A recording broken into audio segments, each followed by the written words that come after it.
miarakantsika rehetra amin'ny anaran'ny tompo efa hoe aza manahy izay indray ry havana ny lohatenin'ity video manaraka ity ny tenin'Andriamanitra dia tena mampianatra antsika kristianina hoe aza manahy any amin'ny Matio 5 ohatra in-telo Jesosy no niteny tamin'ny mpianany hoe aza manahy ny 5:20 dia izy manao hoe aza manahy ny amin'ny ainareo izay hoaninareo na izay hosotronareo ny 5:30 dia mbola nilaza koa izy manao hoe aza manahy ka manao hoe inona no hoaninay, inona no hosotronay na inona no tafianay. Dia amin'ny 4:30 dia mbola milaza ihany koa izy manao hoe ary amin'izany dia aza manahy ny amin'ny ampitso ianareo. Tena tenin'Andriamanitra mazava tsara zany. Nefa ohatrany hoe sarotra amintsika ny manatanteraka azy. Ny fanahina ry havana dia taddio tsara fa fahavalon'ny finoana io. Tena fahavalon'ny finoana io. Mifanohatra ny fanahina sy ny finoana. Ny fanahina mantsy dia mitarika anao ahita zavatra ratsy any amin'ny hoavy. Efa mieritreritra sady ianao hoe misy zavatra tena tsy lamina mihitsy ikorotana be ao amin'ny hoavy ao, ao amin'ny ampitso ao. Tsy lamina mihitsy. Dia lasa miteraka fiferotanaina, lasa mivaky loha, lasa miaditsaina be mihitsy ianao vokatra izay. Dia tsisy fiadanana mihitsy. Fa ny finoana kosa indray dia mahatonga anao hieritreritra sady hoe tena misy zavatra tsara any amin'ny hoavy, misy fanantenana ny ampitso, milambina ny rahampitso. Ary izay finoana izay dia finoana tsy hoe positivisme be fotsiny fa finoana ny amin'ny herin'Andriamanitra izay miaraka aminao, izay manohana anao. Dia izay finoana izay no ahitantsika fiadanana. Izay no tokony ho toetsaina hoentintsika miatrika ny fiainantsika iray manontolo amin'ny zavatra rehetra mihitsy. Io fanahina io dia tsy mitondra na inona akory io, tsy hanovan'ilay zavatra hisy akory io. Ary ny raha zavatra tsy hisy akory izy fa dia tsika fotsiny nefa miferinayina ny amin'ilay izy sahady. Ary za mihitsy nambarany tenin'Andriamanitra amin'ilay Matio 5:7 dia nilaza izy manao hoe iza moa izy ao aminareo na dia manahy aza no mahay manampy ny andro iainany na dia kely monja aza. Tsy hoe rehefa manasy mivaky lobe eo ianao dia lasa ilamina zany ilay zavatra hisy ora-pitso. Tsy any amin'izany mihitsy ny vahaolana. Ny malagasy nampianatra antsika ny amin'ny hoe ny amisavisana ny ratsy hiavian'ny soa. Fa ny tenin'Andriamanitra tsy mampianatra antsika an'izany. Fa ny tenin'Andriamanitra dia ny hoe manana finoana fa ho tonga aminao araka izay inonao. Be dia be io endrika fanahina io eo amin'ny fiainan'ny olona. Hatramin'ny zavatra madinidinika io, ohatra izao hoe ny resaka fahasalamana.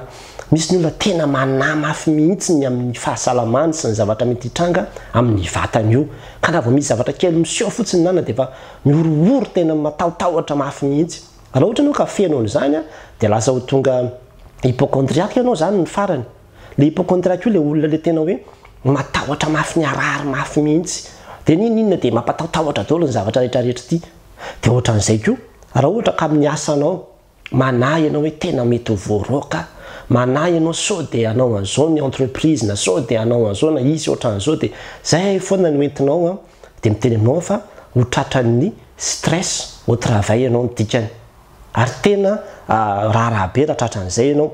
Dia ohatran'izay koa raha ohatra ianao ka manahy ny amin'ny vadinao hoe tena matahotra sao dia andao aty, matahotra sao dia hijangajanga ty vadiko ty, matahotra sao dia mamitakaty vadiko ty, dia lasa misy fanahina be dia be mihitsy ao anatinao.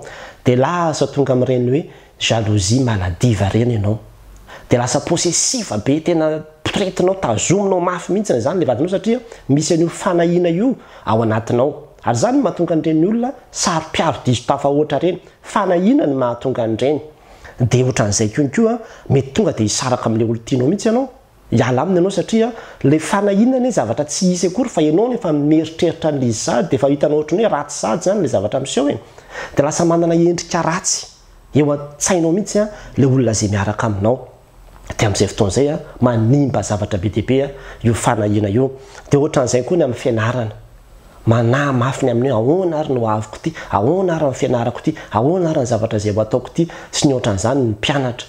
Dia rehefa tena manana io fanahina io dia na misy opportunité aza eo anoloanao dia tsy sa manao an'izy ianao satria manahy ianao hoe ohatrany tsy ety ty, ohatrany tsy hanao an'izao ty, tsy mety amiko sao dia ohatran'izao, sao dia ohatran'izao, dia lasa blocage koa ilay fanahina amin'izay fotoan'izay. Dia ohatran'izay koa ohatra zany hoe lasa manahy ianao hoe hisy hanafika. manany amin'ny sécurité anao ny amin'ny ainao zany araka le nambaran'ny tenin'Andriamanitra teo. Dia ny olona koa rehefa tratrany io fanahinany amin'ny aina io hoe matavatra sao dia dia lasa paranoïaka mihitsy.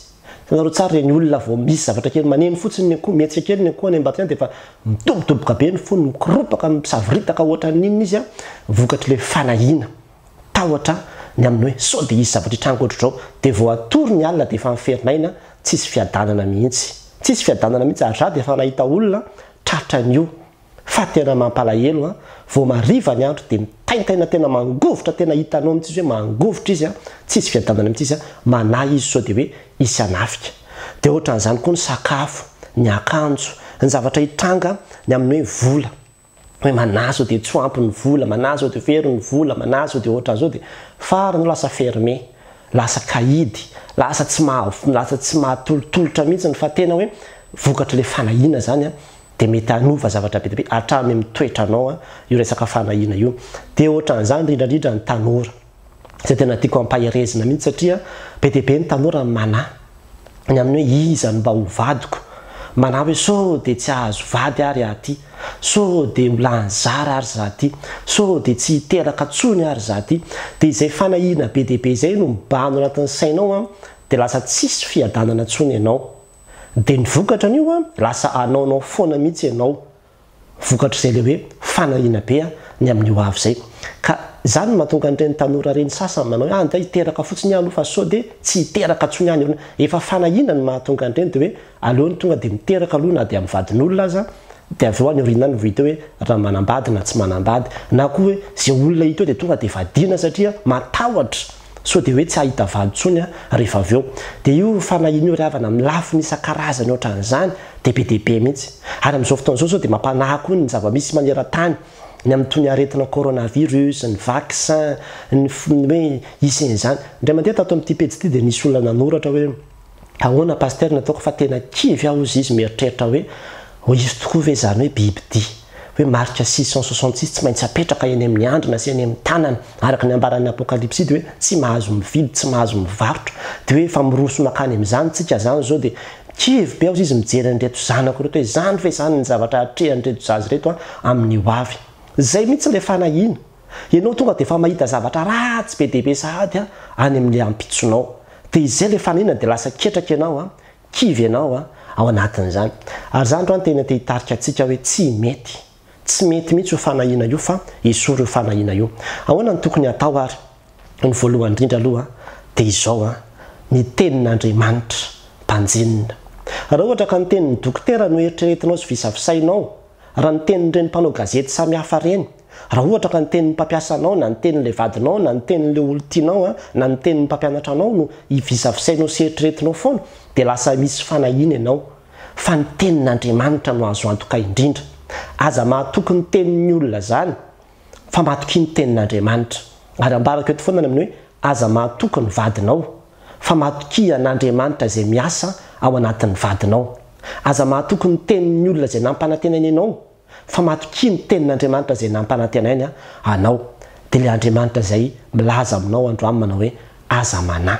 Ary be dia be mihitsy ny antony nahatonga ny tompo iteny aza manahy. Raha io matotoko fahenina io rehefa manam-potoana anao dia mba vakio fanoteny izy manao hoe jereo ny voninkazo, jereo ny voromanidina hozy izy reny tsy mamafina mijinja nefa dia tsisy diso anjara sakafo zany reny fa velomin'Andriamanitra daholo.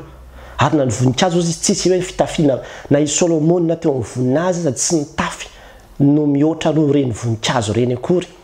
Nahoana nareo izy ny manahy fa mihoatra lavitra noho ireny nareo eo anatrehan'Andriamanitra mihoatra lavitra noho ireny nareo anatrehan'Andriamanitra. Ary Andriamanitra no mitsinjo sy miahatsika. Efa nambarany tenin'Andriamanitra zany ny zanako sy ny asan'ny tanako aoka vadidiko ihany ozy izy. Ianao ao anatin'izany fa ny fanahinao no mahatonga anao eritreritra hoe tsy hanao na inona na inona amin'ny fiainanao Andriamanitra. Dia tahaka izany koa ny zavatra faharoa dia zao le Andriamanitra izay ivavahantsika io dia tadidio tsara fa Jehova Jire. Zany no anaran'izy io Andriamanitra izay mamorona, manolotra amin'ny zavatra rehetrarehetra. Ary efa hitantsika tsara zany nahatonga an'io anarana io manko dia i Abrahama nanome an'io anarana io tamin'ny fotoana izay nanaovany sorona ny zanany. Dia hoe ahoana iza no atao iza le sorona dia Andriamanitra no mahita ozy izy. Dia rehefa tonga tany tokoa izy tena teo anatin'le fotoana tenao anatin'le olana teo anatin'le monon'le zaza mihitsy ny Abrahama no niseho tampoka Andriamanitra nampitsahatra an'izy hoe aoka zao dia nisy zanak'ondry taonkaiky teo indray na tseho an'Andriamanitra no men'Andriamanitra ary zany io Andriamanitra io mamorona zavatra isan-karazany io ny vola am-pelantananao mety hoe tsy ampy rehefa kotikotiana tokoa le izy dia tena hita mihitsy hoe tsy ahavoaka anareo hatramin'ny farany volana fa Andriamanitra anie dia Jehova Jire Andriamanitra mahita Andriamanitra mpamorona ary Andriamanitra izay mamorona ny tsy misy aza dia afaka manome zavatra isan-karazany izy fa tsy araka ny eritreretanao mihitsy fa ny apitso tsy fantatrao fa raha apitso ara dia mety hisy olona anatitra vola aoko ianao no tsy mieritreritra zany satria ny kotikotinao tsy mahita an'izany fa Andriamanitra mahalala ny zavatra rehetrarehetra ary rehefa mijery tsy ny tantarany zanak'Israely na andritra ny 40 taona ny zanak'Israely olona 600,000 personnes tany anatin'ny désert zany désert zany tena toerana tsy azo iainana zany hoe firy taona anao hipetraka any fa tena vitan'Andriamanitra nanome sakafo nanome fiainana ho andreo nandritra n'izay 40 taona zay isan'andro Andriamanitra dia nanome sakafo namoky olona 600,000 personnes ary zany mihoatra lavitra noho izany tsika anatrehan'Andriamanitra dia izany mihitsy natonga andro manana toko 9 andin'ny 2 manao hoe Andriamanitra ozy izy izay tsy niaro ny zanany lahy fa natolo ny amonjy antsika tsy homeny antsika miaraka amin'ny maimaim-pona koa ny zavatra rehetra ny zanany aza nomeny ianao na fono anao maika rehefa zay zavatra kely io zay sakafo io zay zavatra samy hafa io zany rehetrarehetra zany tena tian'Andriamanitra hampiorenana ny fonoantsika ao amin'Andriamanitra dia tahaka izany koa ny zavatra ampahirezina sy ampirosiana antsika dia zao aza manany amin'izany fa ny tokony ho ataonao mampiasa ny sainao dia ny hoe ahoana ny azahoako ny fanjakan'Andriamanitra zay ny eo amin'ny Matio toko 1:7 averina matetika eto amin'ity pejy ity zany amin'ny hoe katsao aloha ny fanjakany sy ny fahamarinany dia anampo anareo izany rehetra zany zay ny tenin'Andriamanitra namarana ny Jesosy an'io resaka fanahina io zany hoe n'Andriamanitra fotsiny tadiavina ataovy izay ampiavana anao amin'Andriamanitra ataovy izay ampilamina ny fifandraisanao amin'Andriamanitra ataovy izay ananao antoka hoe zanak'Andriamanitra ianao miaraka aminao Andriamanitra fa rehefa zay dia manga ny lanitra Andriamanitra ny matombo teny aza manahy dia fantany heriny tahaka andreny hoe ianao mitondra ny zanakao andeha hividy kilalao reny dia ozy izy le zaza hoe lafo be any ery dada le izy toy izy ianao manao hoe aza taitra ianao hoe aza manahy fotsiny matoa dada miteny izay misy volany aposiny fantany ny any aposiny fantany ny valeurany matoa izy miteny izany fa ny fanahitsika indraindray dia fanambanitsika ihany koa ny hery Andriamanitra izay miaraka amintsika dia izao koa nefa ravina namaranako azy ny hoe aza manahy dia tsy midika mihitsy zany hoe tonga zany dia lanin'androany daholo dia vola rehetrarehetra ity dia andao hividy sakafo be sy fa ny rapitso zany omen'Andriamanitra foana ihany tsy izay mihitsy fa lasa maka fanahin'Andriamanitra indray zany dia tahaka zany koa ny hoe aza manahy dia tsy midika hoe na dia tsy asa aza zany ianao dia tsy maninona fa dia ilamina foana ny fiainana tsy maintsy hosako voromanidina raha tsy miasako dia zay zany na tsy mila miasa fa dia hipetraka fotsinao dia tsy maintsy omen'Andriamanitra nrehetrarehetra foana ihany tsy izany fa akamona sy afetsifetsena indray zany dia tsy izay mihitsy fa Andriamanitra mampianatra antsika tsara hoe miasa dia zany koa hoe ny hoe aza manahy dia tsy midika hoe dia tsy ilaina intsony zany manao planinina na hoe manao compte ny ohatran'izany Andriamanitra dia miteny mihitsy antsika olombelona dia mandahatra kajikajy fa Andriamanitra no mandahatra ny zavatra rehetrarehetra ka ny fanahina ny hoe aza manahy dia tsy midika ny amin'izany mihitsy fa tena mitarika antsika kosa afaka heritreritra tsara mihitsy amin'ny hoe inona avy ny zavatra ho ataontsika rapitso kanefa ny amin'izany dia izao manao hoe tena hitantsika zany fa tsy ampy le vola hitantsika fa tsy ho tanteraka zany le zavatra nefa dia izao iroso ihanytsika satria fatantsika zay le finoana ny Andriamanitra zay miaraka amintsika na dia eo aza ny kajikajy ataonao mety tsy mivoaka ny kajy mety tampina mihitsy ny domy manoloana le zavatra zay karakarainao sy tadiavinao manoloana n'le kajikajy kanefa dia izao aza manahy ny amin'izany fa ain'Andriamanitra tao ny manome zay rehetra ilaina eny antsefatsefana eny anatanterahana an'io fikasany eo amin'ny fiainana io ary tsy misy mahasakana sady tsy misy maharombaka zay eo ampelantanan'Andriamanitra mivavary avana apetrao amin'ny tompo ny fiainanao fa ny tanan'Andriamanitra dia tanana mahery ary zay ny nambara manao hoe tsy misy maharombaka zay eo ampelantanako raha tena tianao azo antoka ny zavatra anankiray dia ataovy tonga ny ampelantanan'Andriamanitra fa zay tonga ny ampelantanan'Andriamanitra dia azo antoka. tsinjoviny voro manidina zay tsy mamafina mijinja tsy mitaona ho any antsokotry izy regny nefa velombeloneny ny raintsika azy any an-danitra no mamelona finaritra miadidy azy ary ko mikarakara tsy avelany odiso anjara miota lavitra no ireny anao ora misy ankatony teny akiorona finona ka ivavaka sy fona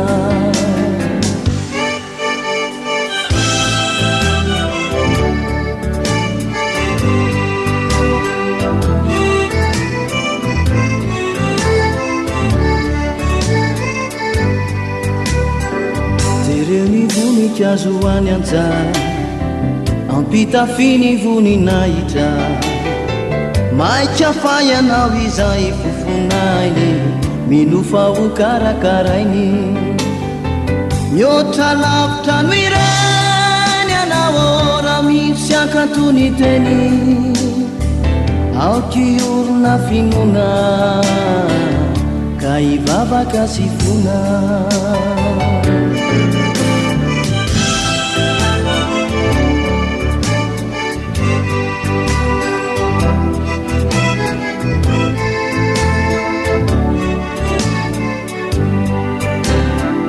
katsaoalony fanjakany mandalo anyeny eto antany ampiny anao fazamanany amizany ankasitrao alony androany mihoatra lavitra no ireny anao ora misy ankatony teny aokiorona finona ka ivavaka sy fona mihoatra lavitra no ireny anao ora misy ankatony teny aokiorona finona ka ivavaka sy